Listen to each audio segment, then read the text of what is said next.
अस्सलाम वालेकुम जाली मदद जिए सिंध जिए लतीफ़ जीअं त मां फ़क़ीर तारिक हुसैन शाणी ऐं मुंहिंजे तरफ़ खां सभिनी सिंध वासियुनि खे एकता ॾिहाड़े जूं खोड़ सारियूं मुबारकूं हुजनि। जिथे बि हुजनि मुंहिंजा सिंधी भाउ मुरकंदा रहनि।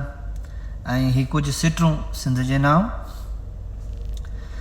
पंहिंजी सिंध जा वारस आहियूं असां, छो न टोपी अज रख पायूं असां। हर हिक जी मोहबत आ सिंध सां, तॾहिं सिंध खे पिया था सजायूं असां।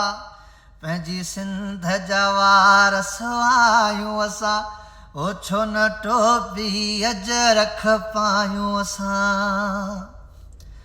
ही नंढड़ा वॾड़ा ॿार सभई थिया एकता ॾिहाड़े त्यार सभई। अॼु सिंध जो सखाफ़ती आ ॾींहड़ो, हर साल जियां था मल्हायूं असां। ओ पंहिंजे सिंध जा वारस आहियूं असां, छो न टोपी अज रख पायूं असां। मूंखे सिंध सां मोहबत खूब आहे, हर माण्हू सिंधी महबूब आहे।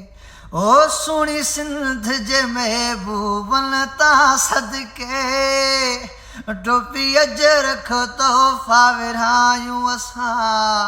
पंहिंजी सिंध जा वारस आहियूं असां, छो न टोपी अज रख पायूं असां। हर हिक जी मोहबत आ सिंध सां, तॾहिं सिंध खे पिया था सजायूं असां।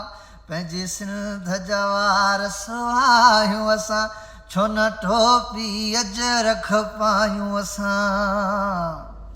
चवे ग़ुलाम शबीर नवां गीत लिखां, थींदे सिंध जी हमेशह जीत लिखां।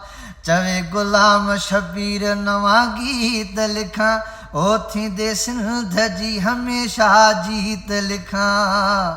ग़मगीन असांजी कोशिश आ, पंहिंजी सिंध खे वेरनि खां बचायूं असां।